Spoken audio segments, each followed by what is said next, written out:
It's 2022, so it's time for the obligatory EDC Pocket Dump. And when it comes to everyday carry, I like to share what gear I'm carrying with you all to give you some ideas about how you might want to change up your loadout, or for you to give me ideas about my own loadout to make it more efficient. And right now I'm going to show you that I am carrying everything we're going to talk about here on my person, but we'll go into detail about each item over on the workbench so you can get some close-up shots and some ideas about why it is I choose the items I have, and you know exactly what my thought process is when it comes to carrying them every single day, no matter where I am. So we've got a multi-tool, we've got a knife, check those boxes, we've got a wallet, okay? We also have a flashlight, which is now on.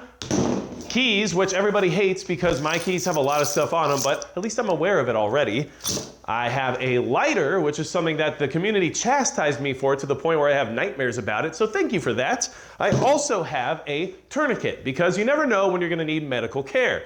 And besides that, I have everybody's favorite part, the concealed carry, which is definitely good to have. I also have the holster for the concealed carry right here and an extra magazine. So, now that you've seen what I have besides my belt and my watch, which I will be showing you as well, I also want to talk about the fact that I'm going to talk about EDCSpecialties.com's monthly box club because A, it's a company I helped start, and B, they only sell products made in the USA. So if you're here to promote American manufacturing and you hate all that stuff that's made overseas, that is exactly what you're looking for. And before you go and complain about everything being too expensive, well, it's made in America and you don't get it both ways. So, this is what we're going to talk about today, EDC for 2022, and I'm going to get into it right this second. All right, so real quick, we're going to start with the EDC Specialties Monthly Box Club because this will make sense. I promise you this is the place we want to start with this whole deal. So in here, we have awesome stuff, but this is the month number 1 of the Box Club, which is EDC Storage and Organization. So this is actually going to work perfect for getting all the stuff that I showed you just a minute ago into the storage components that are within this box. So part of the EDC Box Club is getting awesome stuff every single month to add to your EDC. And right here, we have a nice case, which is probably for sunglasses or something like that. And every single thing you see here in the box is made in the USA. There's just a comic book, there's some swag, which is always cool. There's instructions and just stuff about your lifetime limited warranty and all that good stuff. Comes with a lock sack, which is a product made in the USA, which actually keeps everything dry and impervious to water. So waterproof to 60 meters and 200 feet. So good for like cell phones and stuff like that. And then we also have the Everyday Carry Specialties yearly calendar, so that's definitely going in the office. And finally, we have the organization tray, which is why we're starting with this because it just makes sense. Everything's going to go into the tray now, and everything from that company is made in the USA. And when me and the president of the company, Rob, were actually starting the business from the ground up, it was really hard to source items that were specifically made in America, but we did a good job of finding them. And since then, Rob has taken the company and grown it to a much higher end and much more successful business than even when I was involved with it. So I do support what they're doing there. Nothing is made in China. Nothing's made anywhere but in the United States. And this tray is a great place for us to get started. As you can see, EDC Specialties right here on the bottom. And like I said, I started the company, so of course I'm gonna promote it because that's just how things work in America, baby. All right, so moving on from there, let's talk about my everyday carry. First and foremost, we have the Kershaw Dividend, okay? Now this is the knife that I'm carrying right now. It's a assisted open knife, which is awesome, but what's cool about the Kershaw Dividend is that it has a dual composite blade. So let's keep this in mind because what's cool about this is that it has a Bowler N690 spine, which is actually hard and just made for, you know, corrosion resistance and just being very durable. And then the blade is actually CPM D2 tool steel. So what's nice about that is that you get 2 different steels that have 2 different purposes to make the blade as strong as it needs to be where it counts in the spine, but also as sharp as it needs to be on the blade. So I thought that was very cool. This is actually an American-made knife, and I do like certain Kershaw knives, and this is one of them. Definitely a good knife, Kershaw Dividend. Now, it's very thin, very easy to carry, very lightweight, and I find it to be very durable as well. And just so you don't forget, EDCSpecialties.com is where you can find all that awesome American-made everyday carry gear. Make sure you check them out. I'll put a link in the description in the pinned comment. I don't get paid by them or anything like that. It's literally a company I helped start, so don't get upset with me, okay? Now moving on from there. got my multi-tool. It's a Leatherman. This is actually the Skele-Tool, which I really like because it's very minimal, it's very lightweight, but it does the job of a multi-tool very well. It has just about everything you need and nothing you don't. So you have your screwdriver right here on the back, which allows you to switch different bits out. So you can put a Phillips or a flathead bit, and then they have multiple sizes that it comes with, and then you store the additional bit right here in the spine. So very nice. It's got a carabiner attachment if you want to use that. It also has a pocket clip attachment right here. Works as a set of pliers as usual with a multi-tool, but what's really nice about the Skele-Tool, in all honesty, is that it has a really nice knife considering it's a multi-tool. This is a nice knife. I believe this is 420 stainless steel, which is decent steel. I mean, it's generally what you get with like your Chinese blades and stuff like that. But at the end of the day, this is a very sharp blade that's very strong. It has a very good frame lock inside. And what's cool about it is that it actually is perfectly fine for use as a knife. So like sometimes I think about the fact that I don't necessarily need the knife because I have the Skele-Tool, and it's perfectly doable blade when it comes to being able to handle business. But at the end of the day, you gotta have a knife, man. So I carry both. But I wanted you to see that because this Leatherman, the Skele-Tool, as minimal as it is, really does cover so many bases for me that I often feel like I don't need some of the other things that I carry just because I have this. So I would always suggest carrying a multi-tool, and both of these things are actually made in the USA, so you can't go wrong. Following up made in the USA stuff, because some of this stuff will not be. But at the end of the day, we're doing the best we can. This is a Surefire stiletto. This is something I actually did get from EDC Specialties, and it is a very nice everyday carry flashlight. It has a high lumen output of 650 lumens, and it's programmable. It has a low, medium, and a high, and then you have a tail cap switch as well. If I can get this thing to focus for you, that'd be nice. Tail cap switch right there, which you can then use on high mode only, but you know, for a tactical situation, that's always a good benefit. The pocket clip's on the back. It's got a very thin profile, makes it easy to carry in your back pocket, and it's USB rechargeable, as you can see right here. So a very good light. One downside of the stiletto is that sometimes this button will be pressed in your pocket, and someone will come up to you in a store, a random stranger, and say, hey, your butt is actually lit up right now. And then you will have to let them know that you are like ET, except for your butt works like a finger, and nobody wants to have to think about that. So moving on from there, we have my wallet, which is a Dango wallet, and this is something that I don't think you guys need to get all of my personal information about, but yes, I do actually live in North Dakota, so that's fine that you can see that. But what's cool about this wallet is that it has everything you need. It's got all kinds of good stuff when it comes to being able to carry your cards and everything here with the silicone band and this plate, which actually makes it RFID impermeable. This is their D007. Obviously, it's got the gold and black look. It's supposed to be James Bond-ish, but it is a gift I received, which I thought was cool. And in here, there's a pen. Always good to have a pen. Let's see if we can get that to focus, because it's a nice pen. It's a bullet style pen. And there we go. Very nice pen, and then a notebook here as well. And in the notebook, what's cool is you can write down important phone numbers or anything else you might need, especially if you were gonna have somebody who's like a medical professional find you as a first responder and need to figure out contacts and your phone's not working or who knows what. Something in here can definitely help that. So awesome wallet, I really like it. Moving on from there, let's talk about the keys because there's too much going on here. But at the end of the day, I got keys. I got a lot of keys, man. What do you want from me? I do have a Browse Tools or a Browse Blades BMT multi-tool. It's a great little multi-tool for on your keys. If I can get this thing to focus, I would really appreciate that. Thank you, camera. And what's cool about the Browse Blades BMT is that it has a little bit of everything. It's got a seatbelt cutter, it's got a pry bar, it's got a nail puller, it's got a miniature little screwdriver bit right here, which my camera won't let you see, which is fine. But at the end of the day, a bottle opener, of course. It's just got a little bit of everything. So I do like it. It has some hex wrenches in here in the center too. This is actually the Olight IR2 EOS. This is a decent little keychain flashlight, okay? And I'm gonna go ahead and get this camera to do what it's supposed to do. Come on, bud, we can do it. You can do it. Okay, anyway, it's very easy to use. It's twist activated, and this thing can get very bright. Like, you would be surprised if I can get it to work right, because what I did was I tried to get it to let me go ahead and charge it. So now this is as bright as it goes, which is pretty bright for how small it is. It also has a low mode, which is not very bright, but it does the job. And if you twist it off all the way. That is where you can recharge it, which it is USB rechargeable, which I find to be very beneficial. So definitely a good little keychain light, and it's my backup light for my setup just because you gotta have light sometimes, okay? I use my flashlight probably more than anything else on my EDC. It's just how it works. And then I think that's about it on the keys for things that are actually tools, and then just a lot of keys. This is the KK2 from Keyback. This is how I carry all my keys. It sits on your belt. It's a belt buckle or a belt clip that goes on your belt, and then you just pull this little fob out and this stays on your belt, which makes it really nice for not having to remove your belt or anything like that. And I don't like carabiners, and this does a better job because when you use a carabiner, you still have a giant carabiner hanging off of your key ring, which then slaps you in the knee or whatever else when you're driving. So I like this little fob going inside of this belt clip, locking into place and being good to go. So that's why I like the KK2 from Keyback. Something else to consider. Moving on from there, here is my lighter. I have actually moved over to a Zippo. Now this lighter is very cool because it kind of represents what I have going on in the background of most of my videos, so I like that. But what's cool about Zippos is that they have the windproof element, which is somewhat useful in many ways.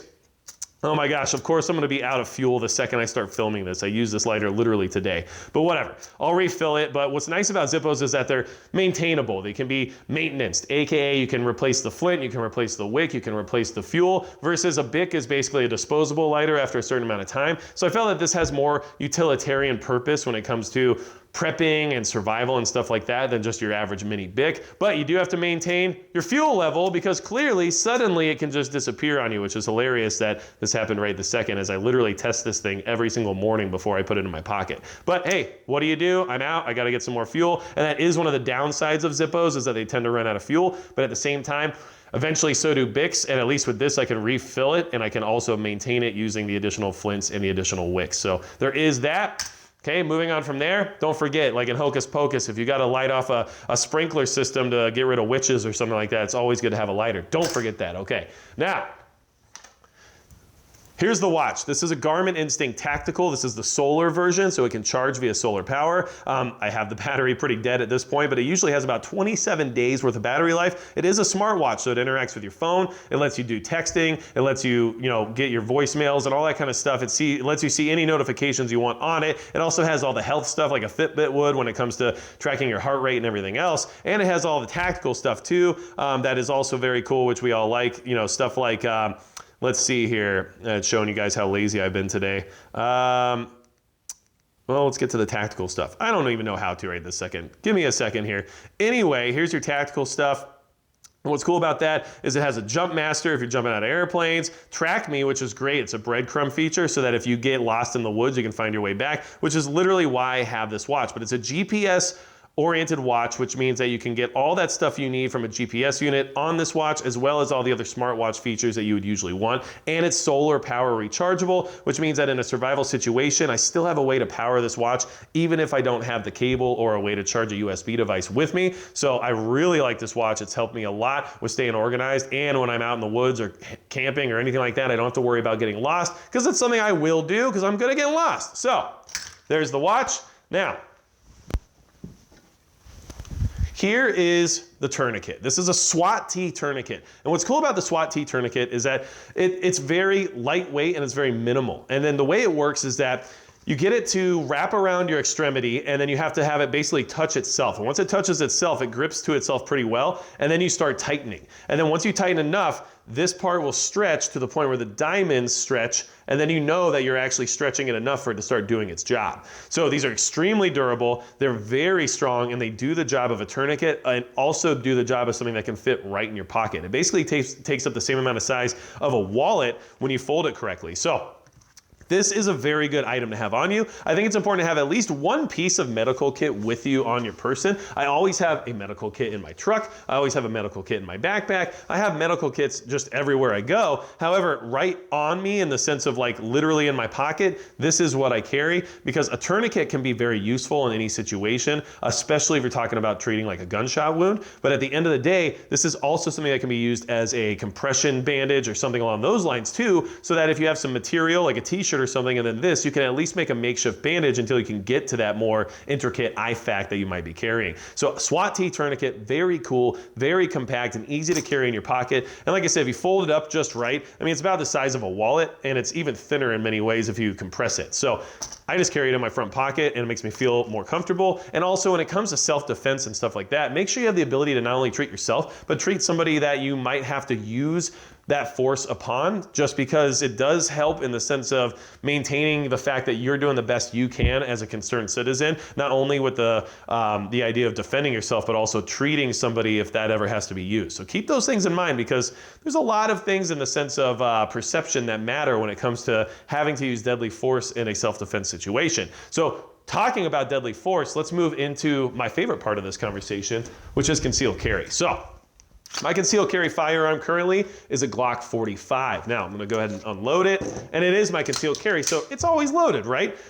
Carrying the Underwood 68 grain plus P plus 9mm from Underwood, which is just awesome ammunition, but it might not work for you, so who knows? Either way, you can see now this firearm is unloaded, it is safe, and we can talk about it. Okay, so Glock 45, this is a 9mm handgun with a compact slide and a full-size frame. So what that means is that I have a 17-round magazine with +1 in the chamber, which means 18 rounds of 9mm, which is extremely awesome when it comes to concealed carry. Then I have a Streamlight TLR1 HL on the front here, which is extremely bright for a handgun light. And then on the top here, we have the Trijicon RMR, which is the 3.25 MOA version. It's a Type 2 with the adjustable brightness levels here on the side. What I like about the 3.25 dot is that I can brighten it really high to where it's very visible and it takes up a lot of the window, or I can lower it down to be very pinpoint accurate if I need to take a long shot. So that's why I chose that. And then these are Trijicon silencer height sights that are on here, which is basically a way that you can make a lower third coat in a situation with your red dots. So I like being able to always have backup iron sights just in case the electronics fail, and then this allows me to do that. So Glock 45 and 9mm,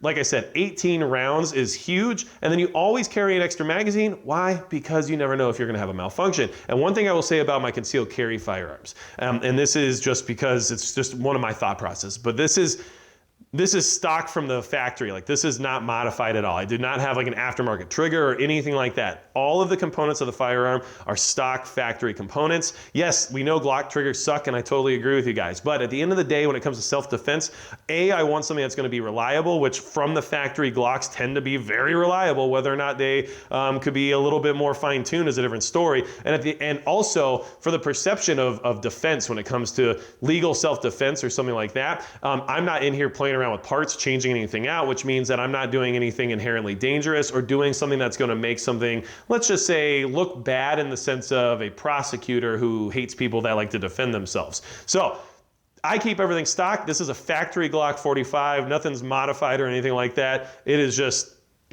ready to go. And this is the Glock 45 MOS, which means it has the mounting plate situation for optics on top. But I just wanted to go ahead and make sure to mention that as well, because somebody's going to say it in the comments. I bet you already did. But yes, this is the Glock 45 MOS model. Okay, so I'm going to throw that in there. Like I said, 17 round magazine, awesome.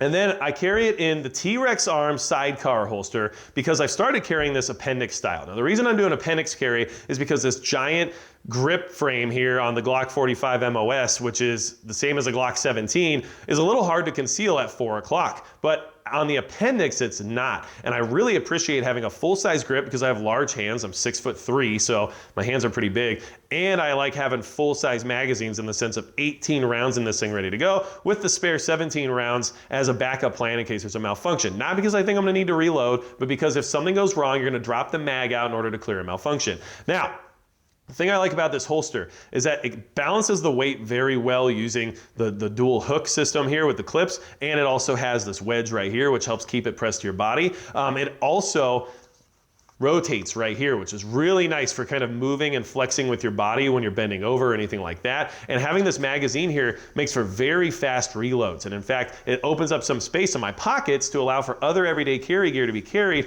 while putting the magazine right here in the front where I wouldn't have had a space to store it anyway. So I really like this holster. So T-Rex Arms, awesome job on the Sidecar holster. The only reason why I'm comfortable carrying appendix right now, and honestly, I wouldn't change a thing about it. This is an amazing holster. It's definitely the way to go if if you're looking to carry appendix or even just any way. I really like what they did here, and I'm not affiliated with T-Rex Arms at all. I just think this is an amazing holster. And then the last part of this little conversation, which I wasn't prepared for until right this second, so let me go ahead and take my belt off, is my everyday carry belt, okay? And just for all of you who are wondering, yes, I have a phone. Of course I have a phone. It's a Samsung Galaxy S20 Ultra, but you know what? I use it to film with. So you're not gonna see my phone, but my phone is right here. And it's a good phone, but it's just a phone. So I don't really care that much about it. But at the end of the day, if you have a decent phone, you have a phone. Good job. Anyway, this belt is great for concealed carry, but it's almost necessary for appendix carry. So this is a Core Essentials belt, right? And Core Essentials uses a ratcheting system to tighten their belts, and then the ratchet system's over here in the buckle, and then right here you have like a tension release lever, which allows the ratchet to unlock and then move the belt freely through it. And what's really nice about this system is that when you're carrying appendix style, being able to hit this button on the top and let the belt loosen just a little bit, maybe when you're sitting in your vehicle or having to, sit down at a table or something like that, it allows this thing to move a little bit with your body and make things much, much, much more comfortable. And then you can cinch it down if you really need this thing to be tight against your body, or if you feel like you're in a situation where you want this thing to not move around so much if you have to run or something like that, you can immediately change the tension of the belt on the fly without having to worry about dealing with buckles and everything else related to holes in your belt or anything like that. The other good part about it is that it self-adjusts when you're sitting down. So if there's pressure being put on the holster making you uncomfortable, you hit the button and it will just push it out until it gets to the point where there's no pressure, and then you know you're in the exact right place. So it kind of takes the guesswork out of it as well. So Core Essentials, great concealed carry belt, definitely something I recommend. And if you're going to carry appendix, you almost have to have a ratcheting belt of some kind. So hopefully this gave you a huge rundown over all of my choices when it comes to everyday carry. If you have any questions about any of the items shown here, leave them in the comments below. Some of this stuff's redundant from previous years, but some of it's new, and I wanted to share that with you and let you know what's still working for me, as well as what I have added or changed just because of circumstance. And one thing you might recognize is that now I'm carrying a Glock 45 MOS instead of carrying a SIG P365. And you know what? With the state of the world right now, I feel better with 18 rounds of 9mm with a backup 17, making a total of 35, rather than carrying around 10 or 12 in the gun, or I guess 11 or 13 with a backup of 10 or 12. Either way, this is a much more capable firearm, and it's also what I would call, I guess, my duty gun, in the sense of being my outside of the waistband gun. So what that means is that all the training I do on it is good for all the training I do, not just trying to specify what it's used for in that moment. So definitely good things to consider. I really appreciate EDCSpecialties.com for having this monthly box club. Every month I'll be checking out the new one just so you guys are aware. But like I said, it's a company I helped start. Everything's made in America, and I'm going to promote them because I really hope that they maintain, their success and keep moving forward, because all of you like to say things like, stop buying that Chinese crap and don't buy from Amazon or Walmart. We need to start supporting America, until you look at the price tag and you go, well, I can't afford that. Well, that's up to you. You make that decision. But right now I'm giving you the exact place to go to find this stuff and the exact thing you can support if that's what you're into. So don't come complaining to me if you decide it's not worth your time. Just my 2 cents. But if you have anything else for me at all, go to magicprepper.com, and that's going to be it for Magic Prepper.